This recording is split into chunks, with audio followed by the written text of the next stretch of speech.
देखिए, सर्वप्रथम मैं मृतक व्यक्तियों को श्रद्धांजलि अर्पित कर और उनके परिवार के लिए संवेदनाएं करता हूं। कल जो मंगलवार को 3:30 दोपहर को पहलगांव में जो बैसन एक जगह है जिसको कि मिनी स्विट्जरलैंड भी बोलते हैं, 28 लोगों के ऊपर उनको मौत के क्लोज नेट से जो गोली मारी गई और उनको घुमा घुमा के मारा गया, उनका धर्म पूछा गया और निहत्ते निर्दोष एक बर्बरतापूर्ण भीषण आतंकी हमला था, एक जघन्य कृत्य था, एक बड़ी घृणित घटना थी। ये मानवता के विरुद्ध और पूरे विश्व में एक आज आक्रोश है। और जो आप देखें कि ये घटना के पीछे क्या बैकग्राउंड रहा है, जनरल आसिम मुनीर ने 3 दिन पूर्व पाकिस्तान के अंदर, जहां के उनके प्राइम मिनिस्टर साहब थे और विशेष लोग थे, उन्होंने जो नैरेटिव वहां से दिया, जो लोगों को बोला, नंबर 1 उन्होंने कहा कि जो पाकिस्तान है वो जो देश पर है 2 नेशन थ्योरी पे बना है और 2 ही ऐसे देश हैं जो कलमा के नाम पे बने। तीसरा, उन्होंने हिंदू और मुसलमानों के घृणा का भाषण दिया। उन्होंने कहा कि हिंदुओं की सोच अलग है और मुस्लिम की सोच अलग है, रीति रिवाज अलग है और सारी चीज जो है मानवता के खिलाफ एक घृणा पूर्ण जो है उन्होंने नैरेटिव दिया। और कश्मीर को यह कहा गया कि हमारी जगलन बेन है और उन्होंने भारत का जो है और पाकिस्तान का 2 नेशन थ्योरी पे बात की। उसके अलावा उन्होंने ये भी कहा कि हम भारत की फौज से डरते नहीं है, चाहे वो संख्या में ज्यादा है। और कश्मीर का उन्होंने एक बड़ा समर्थन किया। ज्यादातर उनका जो भाषण था वो हिंदू और मुस्लिम के बीच में एक नफरत फैलाने वाला भाषण था। नंबर 2, आज हम देख रहे हैं जो अमेरिकन उपराष्ट्रपति हैं जेडी वेंस, वो भारत में आए हुए हैं। ऐसा ही हमला क्लिंटन साहब जब आए थे, जब भी 36 सिख मारे गए थे। और आज जो नैरेटिव है पाकिस्तान का, जो जनरल आसिम मुनीर ने भी बोला था कि बलूचिस्तान हमारी कोई प्रॉब्लम नहीं है। आज अगर देखें, पाकिस्तान अफगानिस्तान बॉर्डर पे बहुत पीछे मुंह की खा रहा है और बलूचिस्तान उसको लगातार नुकसान पहुंचा रहा है। उसकी मिलिट्री कैजुअलिटी भी है और सिविलियन कैजुअलिटी भी बलूचिस्तान के अंदर है। उनके हाथ से बलूचिस्तान निकला जा रहा है। इसमें जो लश्कर तोबा का जो मुखौटा है, दी रेजिस्टेंट फ्रंट TRF, उसने इसकी जिम्मेवारी ली है और बड़े कायरता से हमला किया है उन्होंने निर्दोष व्यक्तियों में। मैं आपके चैनल के माध्यम से पूरे विश्व को बताना चाहता हूं कि इसका जो है बदला लिया जाएगा और पाकिस्तान को सबक सिखाया। नंबर 2, विश्व की जो प्रतिक्रिया है, ट्रंप साहब ने यह हमला होते ही उन्होंने इसको कंडम किया, पुतिन साहब ने भी कंडम किया इसको, फ्रांस के जो हेड है उन्होंने भी इनको कंडम किया। मैं आज आपके चैनल के माध्यम से बताना चाहता हूं, आतंकवाद के खिलाफ पूरे विश्व के देश हैं, आप कोई मुस्लिम देश इनके साथ खड़ा नहीं है। सिर्फ हमास के अंदर आप देखिए, सिर्फ एक देश था ईरान। आज आतंकवाद के लोग खिलाफ हैं। और मैं ये भी एक बात बताना चाहता हूं, इसके अंदर 2 विदेशी पर्यटक थे, एक इटली से थे और एक इजराइल से थे। ये वैली के अंदर यानी कि कश्मीर के अंदर आज विकास हो रहा था, सामान्य प्रक्रिया थी। 370 के बाद में कोई पत्थरबाजी नहीं, कोई कुछ नहीं। लेकिन ये एक सॉफ्ट टारगेट सुन के ये जो 3 दिन पहले का जो नैरेटिव उनके चीफ साहब ने बोला है, इसको इन्होंने किया है। ये बहुत ही जघन्य अपराध है और इसका बदला लिया जाएगा। हमारी पॉलिटिकल विल भी है, हमारे अमित शाह जी भी वहां पहुंचे हुए हैं और मोदी जी ने भी, उन्होंने बॉडी लैंग्वेज में भी। संतपाल जी, मैं आपको रोकना चाहूंगी, एक बड़ी खबर इस वक्त आ रही है, बड़ी खबर का रुख करेंगे। पहलगाम पहुंचे केंद्रीय गृह मंत्री अमित शाह, बड़ी जानकारी आप तक पहुंचा रहे हैं। जिस जगह पर आतंकी हमला हुआ था उस जगह पर पहुंचे हैं केंद्रीय गृह मंत्री अमित शाह। घटनास्थल का जायजा लेने के लिए पहलगाम पहुंच चुके हैं केंद्रीय गृह मंत्री अमित शाह। ये बड़ी खबर आप तक पहुंचा रहे हैं। इससे पहले गृह मंत्री अमित शाह ने मृतकों को श्रद्धांजलि अर्पित की और अब पहलगाम केंद्रीय गृह मंत्री अमित शाह पहुंच चुके हैं।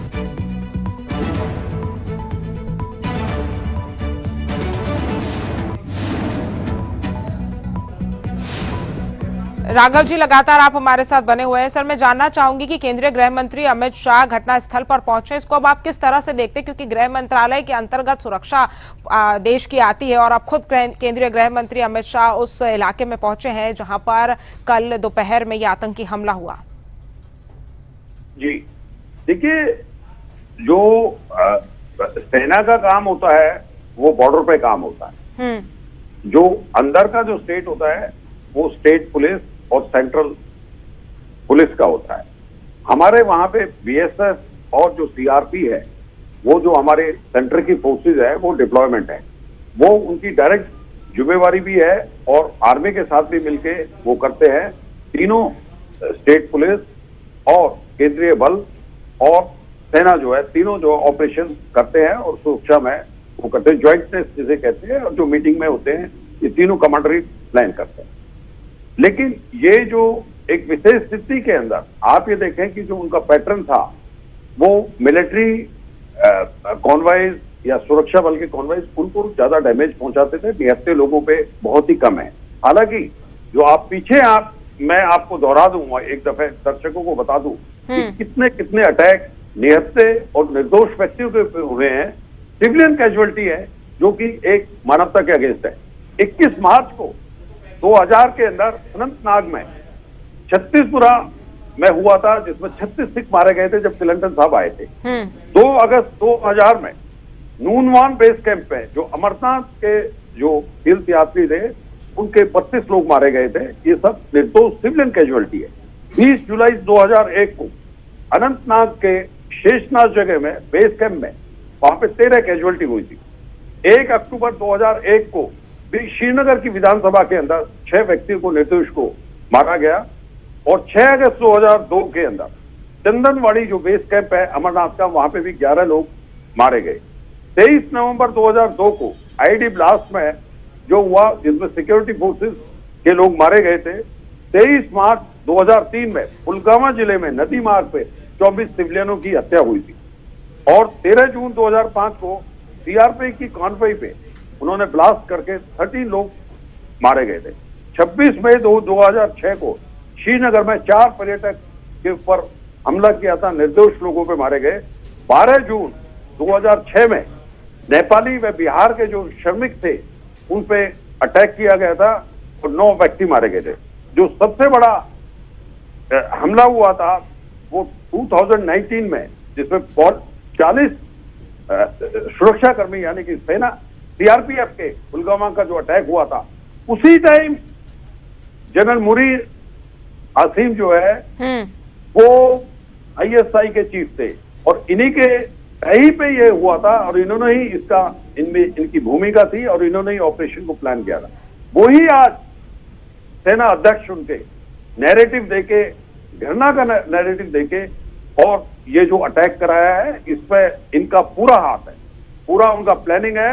उन्होंने पूरे समय को देखा है। जब पाकिस्तान की आर्थिक स्थिति खराब है, उधर सब इंटरनल सिक्योरिटी खराब है। इंटरनल सिक्योरिटी में आप देखें कि बम ब्लास्ट हो रहे हैं और दूसरा जो बलूचिस्तान है उनके हाथ से निकलता हुआ जा रहा है। सर, जिस तरह से आपने ये आंकड़ा बताया कुछ देर पहले, तो हम ये देख सकते हैं कि 2019 के बाद यानी कि पिछले 5 सालों में इतना बड़ा आतंकी हमला कश्मीर घाटी में देखने को नहीं मिला। क्या कुछ कारण, देखिए आपने कारण के साथ बताया कि जब कोई आया हमारे देश में अस्थिरता फैलाने की क्या कोशिश कश्मीर में की जा रही है, क्या ये दिखाने की कोशिश की जा रही है कि जो पर्यटन है वो कश्मीर में पहुंच रहे हैं? क्योंकि अगर आंकड़ा हम देखेंगे तो अब पर्यटन जो है वो कश्मीर में ज्यादा पहुंच रहे हैं। करोड़ों की संख्या में सालाना कश्मीर में पर्यटक पहुंचते हैं और पर्यटन के लिए सबसे अच्छी जगह अगर किसी पर्यटक को लगती है पूरे भारत में तो वो कश्मीर ही लगती है। तो इस तरह से निहत्थे मासूम लोगों को निशाना बनाना, कश्मीर घाटी में अस्थिरता फैलाने की कोशिश करना और क्या कुछ दिखाने की ये कोशिश जी देखिए, अनुच्छेद 370 के निकलने के बाद आज घाटी के अंदर विकास, शांति और सुख में जीवन है। कोई पत्थरबाजी की आपने घटना नहीं सुनी। लेकिन ये एक इजी टारगेट यानी कि सॉफ्ट टारगेट है। आप अगर देखें कि पर्यटक बहुत आ रहे हैं, खुला हो रहा है वहां पे, तो जो भी चीजें हैं बड़ी आराम से वहां पे विकास की ओर जा रही थी।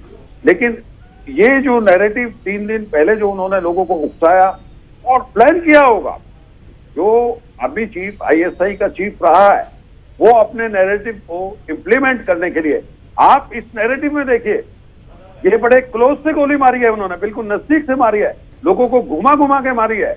लोगों को ये विश्वास नहीं था। उनसे पूछा गया है आप कलमा पढ़िए और ये बताइए आप पढ़ सकते हैं तो हम आपको छोड़ देंगे। इसमें उन्होंने डायरेक्ट लोगों को ये कहा है, रिलीजन बेस्ड बात की है, क्योंकि उनके 3 दिन पहले जो है जन साहब ने कही थी कि हमारा जो है 2 रियासतें जो एक बनी हुई है बुनियाद पे, एक मक्का बनी है और ये हमारा पाकिस्तान है। धर्म से उन्होंने अपना नैरेटिव शुरू किया, फिर हिंदू मुस्लिम के अंदर बहुत डिफरेंसेस को पैदा किया। तो ये जो नैरेटिव है, ये जो धर्म की बात है, वो उससे डायरेक्ट लिंक करती। पर सर तो क्या ये हिंदू मुस्लिम करके टारगेट किलिंग जिस तरह से कल हमने देखी कि एक ही समुदाय के लोगों को, बेसिकली हिंदुओं को टारगेट बनाकर उनका नाम पूछा गया, उनका धर्म पूछा गया, उसके बाद गोलियों से उन्हें भुना गया, तो क्या इस तरीके से भारत में अस्थिरता फैलाने की कोशिश ये आतंकी कर रहे थे? जी, ये भारत में अस्थिरता नहीं फैलाएंगे। सिर्फ उन्होंने वैली के सॉफ्ट टारगेट पे, सॉफ्ट जगह है जिसको मिनी स्विट्जरलैंड कहा जाता है, वहां पे लोग गए थे, पर्यटक के लिए गए थे। लेकिन मैं आपको, हमारी सिक्योरिटी फोर्सेस सक्षम है, मैं आपके चैनल के माध्यम से बताता हूं, पूरे विश्व को बता रहा हूं कि आज हमारी जो सिक्योरिटी फोर्सेस है वो सक्षम है, सशक्त है। ऐसा कुछ नहीं होगा। और बिल्कुल कोई ये घटना हुई है, ये एक घटना तो बहुत भीषण है, आतंकवाद की है, उनके नैरेटिव को लागू करने पर इनको शीघ्र ही पकड़ा जाएगा। और इसके अलावा पाकिस्तान को भी बेफिटिंग रिप्लाई दिया जाएगा जो पाकिस्तान को है। और सर पाकिस्तान ने तो इस पूरे हमले से इनकार कर दिया है कि पाकिस्तान का इस हमले से कोई लेना देना नहीं है। आप ये बताइए कि भारत के पास क्या वो विकल्प है और किस तरह से भारत की जो सुरक्षा है, सुरक्षा बल है, सेना है, वो किस तरह से अब एक्शन लेगी इस पूरे, क्या कुछ तरीकों से अब इन आतंकियों का खात्मा करने के लिए प्लान बनाया जाएगा? देखिए, मैं दर्शकों को बता दूं कि जो ग्राफ है आतंकवाद का, जो ग्राफ है, जो किलिंग्स है, जो इंसिडेंट है, वो बहुत ही मिनिमम है। ये लास्ट ये छोटी मोटी घटनाएं हुई थी, पर लेकिन ये एक बहुत बड़ा अटैक हुआ है। तो सामान्य स्थिति थी, बिल्कुल सामान्य स्थिति थी। लोग जा रहे थे खुले उसमें, लोग विकास की तरफ कश्मीर जा रहा था, पर्यटक जा रहे थे, कोई खौफ नहीं, कोई कुछ नहीं, बिल्कुल नॉर्मल थी। ये एक डिस्टर्बेंस है, ये एक उन्होंने नैरेटिव को रिवाइव किया है। लेकिन मैं आपको कह रहा हूं, मैं आपके चैनल से बता रहा हूं, इसका बदला लिया जाएगा। आतंकियों को जो छुपे हैं उनको बिलों से निकाला जाएगा। और जो आज हमारी पॉलिटिकल विल की जो बॉडी लैंग्वेज है, वो एक बहुत बड़ा कदम लेगी, वो सामने कुछ ही दिनों में आ जाएगा। इनको बताया जाएगा कि आगे वो ऐसी हिम्मत नहीं करें। जैसे हमने पीछे आपने उरी के बाद हमने स्ट्राइक की थी, और उसके बाद में आपने एयर स्ट्राइक की थी, पाकिस्तान घुटने में आ गया। आज पाकिस्तान की जो आर्थिक स्थिति है वो बहुत ही कमजोर है, इंटरनल स्थिति है। ये ध्यान भटकाने के लिए बलूचिस्तान से उनके जो लोग हैं, उनकी जो जनता का ध्यान भटकाने के लिए ये अटैक किए जा रहे हैं। जी, पर सर जिस तरह से ये इतना बड़ा आतंकी हमले को अंजाम दिया गया, तो ये ऐसा कैसे हुआ कि हमारी सुरक्षा एजेंसियों को इसके बारे में भनक तक नहीं लगी? क्या इंटेलिजेंस की कहीं ना कहीं खामी हम इसमें देखेंगे? आप कैसे देखते हैं इस हमले को? जी देखिए, हमारी जो इंटेलिजेंस गैदरिंग होती है, जो सिक्योरिटी फोर्सेस होती है, या पुलिस है या पैरामिलिट्री है, उनका गैदरिंग इंटेलिजेंस एक कंटिन्यूस प्रोसेस होता है।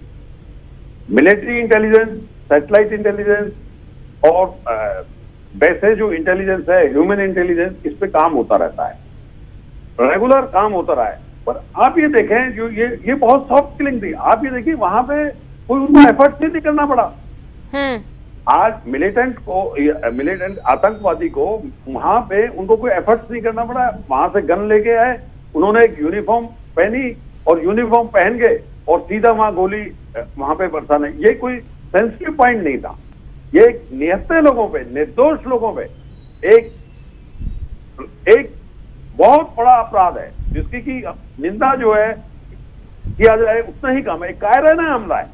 आप मिलिट्री सिक्योरिटी फोर्सेस पर अटैक करते हैं, उसमें एफर्ट करते हैं, फिदाइन अटैक करते हैं, बहुत एफर्ट लगाते हैं। वो इन्फिल्ट्रेट करते हैं, इन्फिल्ट्रेट के बाद में जगह बनाते हैं, फिर करते हैं, फिर गोली चलाते हैं। पर ये तो एक बड़ा ही सॉफ्ट किलिंग जिसे कहते हैं, जिसमें उन्होंने कोई एफर्ट नहीं लगाया।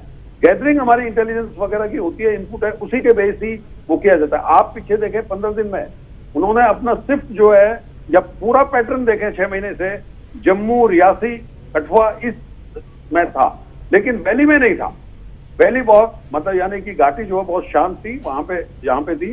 अब यहाँ इस इलाके में लोग जो है जाते हैं, एक फ्री मतलब जो है जितने भी टूरिस्ट हैं वहां जाते हैं, एंजॉय करने के जाते हैं। इसे मिनी स्विट्जरलैंड कहा जाता है। तो लेकिन ये बड़ी एक दर्दनाक और जघन्य कृत्य है, मैं ये कहूंगा, एक बड़ी घृणित घटना है। ये प्लान की गई है, पाकिस्तान समर्थित है। बिल्कुल सर, क्योंकि ये एक दिन की प्लानिंग नहीं है, ये लंबे समय से पाकिस्तान और आतंकी इसकी प्लानिंग कर रहे होंगे, जिसके बाद इस तरीके से, जिस तरह से आप बोल रहे हैं, सॉफ्ट किलिंग की घटना को अंजाम दिया गया। मैं जानना चाहूंगी कि पहलगाम की घाटी की अगर बात करें, इलाके की अगर बात करें, तो वहां पर किस तरह से आप देख रहे हैं आतंकी अभी कैसे, कहाँ छुपे होंगे? पहाड़ी पूरा इलाका है, जंगल वाला इलाका बताया जा रहा है। एक बार उसका जोग्राफिकल लोकेशन भी आप हमारे दर्शकों को समझाइए कि किस तरह से वो एरिया जो है वो आतंकियों के लिए छिपने के लिए कैसा है? जी देखिए, जो आतंकी आते हैं वो लोकल स्पोर्ट लेते हैं। उनका जो खाना पीना होता है वो नजदीकी जो गांव होते हैं उनके अंदर वो होते हैं। वो गांव वाले इतने डरे होते हैं कि वो उनको लॉजिस्टिक स्पोर्ट जो है वो मना नहीं करते। और उनको ये इंटेलिजेंस गैदरिंग की कोई आवश्यकता नहीं थी। उनको मालूम थी वहां पे कि टूरिस्ट आ रहे हैं, नियत्ते हैं, और उन्होंने ऐसा किया। तो इसका जो सेंसिटिव टारगेट नहीं था, जैसे सेंसिटिव टारगेट है वैली में जो बड़े इंपॉर्टेंट है, जहां पे सेंसिटिव है, वहां पे सिक्योरिटी फोर्सेस उनको प्रायोरिटाइज करते हैं कि कहां पे अटैक हो सकता है, कहां प्लान हो सकता है। और मैं रूटीन बताऊं आपके, 10 रोड ओपनिंग पार्टी होती है, इवन गाड़ी भी चलती है, पहले हम उसको सेंसिटाइज करते हैं कि कोई आईडी नहीं लगी। और जहां जहां सेंसिटिव होती है वहां पे डिप्लॉयमेंट होता है स्टेट पुलिस का, सेंट्रल पुलिस का और आर्मी का। जितने भी जहां पे भी घटना होता है उसका एक सेट पैटर्न है कि वहां पे कोई हरकत जहां होने वाली होती है नहीं होती। बट ये एक सरप्राइज है, एक सॉफ्ट टारगेट है। पर इनको जो लॉजिस्टिक फोर्स है वो लोकल आदमी का होता है, वो नहीं चाहते इनको देना, लेकिन वो डर के कारण उनको ये देते हैं। इस अटैक में उनका कोई ज्यादा विशेष एफर्ट्स नहीं है।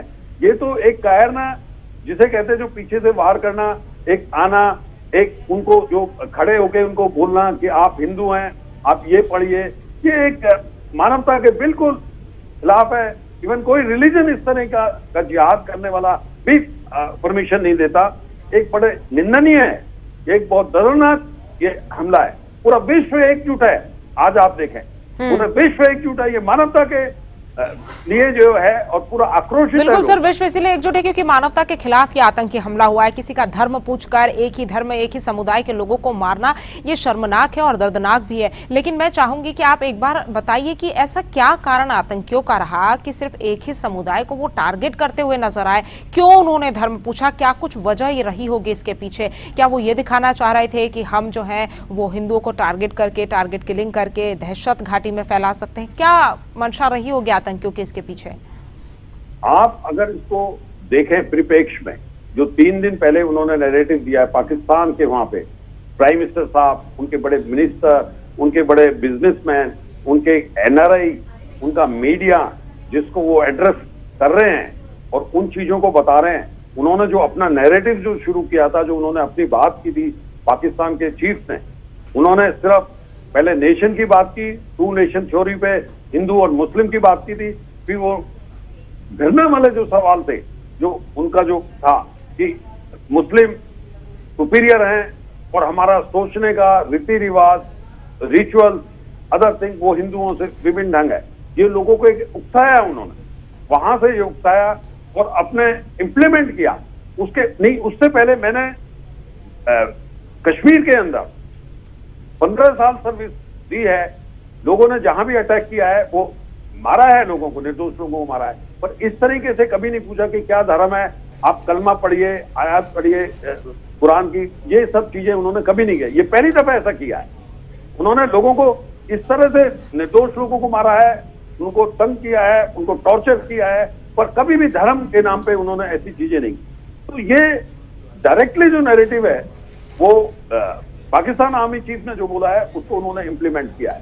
पर ये लास्ट ही इंसिडेंट हो गई इस किस्म की कि पाकिस्तान को बी-फिटिंग, जैसे हमने देखा था एयर स्ट्राइक के बाद में क्या घुटनों पे आ गया था पाकिस्तान।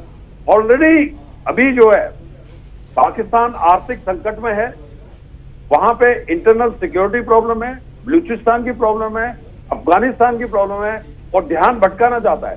और दूसरा जो उन्होंने जो टाइम चुना है, क्योंकि आप अमेरिका के जो है उपराष्ट्रपति जो है इंडिया के अंदर है, वो अपना ध्यान आकर्षित करना चाहते हैं। जी सर, क्या ये हो सकता है कि जिस तरह से आपने बोला कि अमेरिका के उपराष्ट्रपति यहाँ पर आए हैं तो उनको ये दिखाने की कोशिश की धारा 370 जब घाटी में हटी तो अस्थिरता है, आतंकी हमले यहाँ पर होते और इस तरह से मासूम बाशिंदों की जान यहाँ पर जा सकती है, आतंकियों का खौफ जो है वो घाटी में बरकरार है, ये दिखाने की कोशिश क्या विश्व स्तर पर पाकिस्तान की तरफ से की जा रही है? क्योंकि देखिए, पाकिस्तान सामने आकर तो कह रहा है कि ये हमला हमने नहीं किया, वहीं TRF इसकी जिम्मेदारी ले रहा है, जो कि लश्कर का ही एक संगठन है और लश्कर पाकिस्तान से ताल्लुक रखता है। तो कहीं ना कहीं इनडायरेक्टली पाकिस्तान के ऊपर तो ये गाज गिर ही रही है, लेकिन क्या भारत की विश्व स्तर पर इमेज को गिराने की कोशिश, क्योंकि प्रधानमंत्री नरेंद्र मोदी सऊदी अरब के दौरे पर थे, अमेरिका के उपराष्ट्रपति भारत के दौरे पर थे, तो क्या विश्व स्तर पर भारत की इमेज को डाउन करने के लिए भी आतंकी हमला किया गया है? जी देखिए, जो इंटेलिजेंस एजेंसीज हैं वो CIA या KGB या दूसरी मोसाद जो वर्ल्ड की एजेंसीज हैं वो रेगुलर निरंतर कार्य करती हैं।